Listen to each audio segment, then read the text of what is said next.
अस्सलाम वालेकुम। Shakeel evangelist official YouTube channel में मैं आपको खुश आमदीद कहता हूँ। आज बड़ा अहम मौजू जो है मेरा कबूतर लेकर आया, उस पर बात करनी है और अफसोस के साथ ये बात कर रहा हूँ कि इस मुल्क में जो माफिया है जिसने सादा लोगों को लूटने का इतना बड़ा बाजार सरगर्म कर रखा है कि जिसकी इंतहा नहीं, दिल बुझा हुआ है।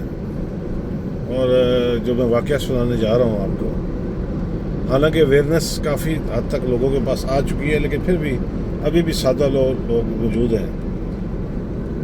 मेरे कबूतर ने जब उनकी स्टोरी मुझे बताई, ये सैयद मज़हर हुसैन शाह साहब उनका नाम है और वो एक सरकारी टीवी में मुलाजिम है।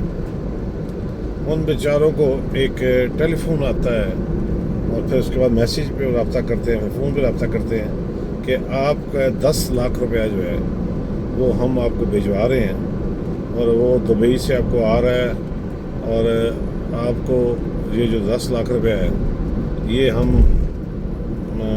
आपको दे रहे हैं, आप निकलवा के तो किसी और को उन्होंने एक एड्रेस दिया, उसको आपने 4,75,000 या 73,000 रुपया देना है और बाकी फिर वो आपने रख लेने हैं वो टैक्स की मद में फलां, जो भी उन्होंने एक लंबी स्टोरी सुनाई है।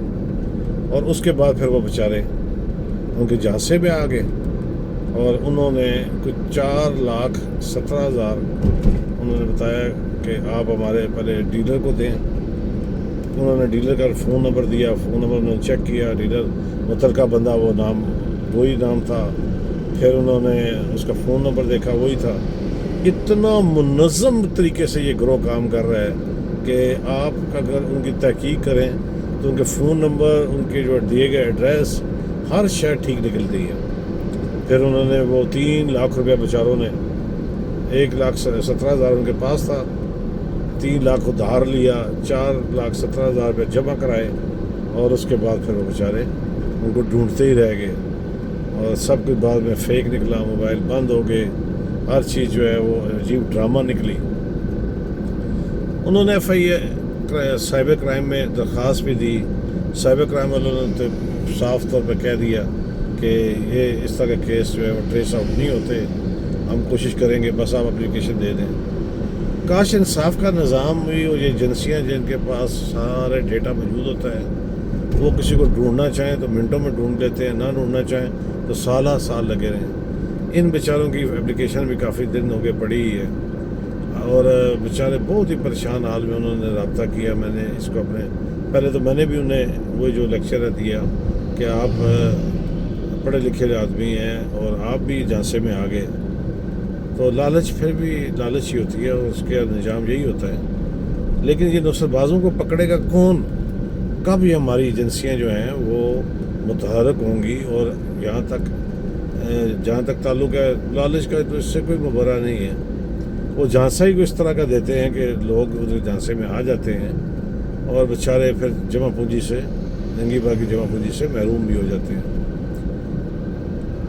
FIA साइबर क्राइम को चाहिए कि इस तरह के मामलात पर फौरी एक्शन लें और दादरसी करें और ऐसे एक्शन लें कि जो लोग ये कानूना फेल करते हैं उनको भी पता चले कि हमारे पीछे एजेंसी आ गई है, हम पकड़े गए हैं। जब उन्हें भी पता है कि इन्होंने ये साफ जवाब दे देना जी कि पहले तो लेक्चर देने का आपने क्यों किया, आपने ऐसा क्यों किया, आपको पता नहीं था, आपको ये नहीं था, आपको नहीं था। लेक्चर सुनने के बाद फिर वो आपको कहते हैं कि जी अब मुश्किल है काम, ये नामुमकिन मुश्किल है, अब देखते हैं, अगर कोई पकड़ा गया तो देखेंगे। तो वो दादरसी करने वाले भी खासा मायूस कर देते हैं। तो ये बहुत बड़ी नसरबाजी जो हुई है, इससे आप लोग भी बच्चे केयरफुल रहें और बहुत ज़्यादा केयरफुल रहने की ज़रूरत है। एक इसी तरह का वाक़या, ये बड़ा इस तरह का, मतलब ये तो भी समा गार्डन पिंडी के संभाल के संगम में है। वहाँ पर एक गरीब का बच्चा, कोई 11-12 साल का बच्चा था, उसकी लाश जो है वो पानी की टंकी से मस्क शुदा मिली। बहुत ज़्यादा बेचारा, वो गरीब लोग थे बेचारे, वो बच्चा नहीं मिल रहा था। वो जब उसके पोस्टमार्टम कराया गया, सारा चेक कराया गया, تو اس کو زیادتی کے بعد قتل کر دیا کہ اور اس کو پانی کی ٹینکی میں پھینک دیا گیا۔ کافی دنوں بعد پانی کی ٹینکی سے بو آئی تو بدبو کے باعث پہ پھر انہوں نے پولیس کو بلایا اور وہ بچہ جو ہے، اور اس طرح کے واقعات کا اب کیا میں کہوں، ہم معاشرتی طور پر بہت زیادہ گر چکے ہیں، ہمیں وہ بات ختم ہو چکی ہے جو ہم کیا کرتے تھے کہ مسلمان ہیں، ہم میں کوئی ایسی بات کوئی بھی نہیں رہی۔ یہ بہت بڑا واقعہ تھا۔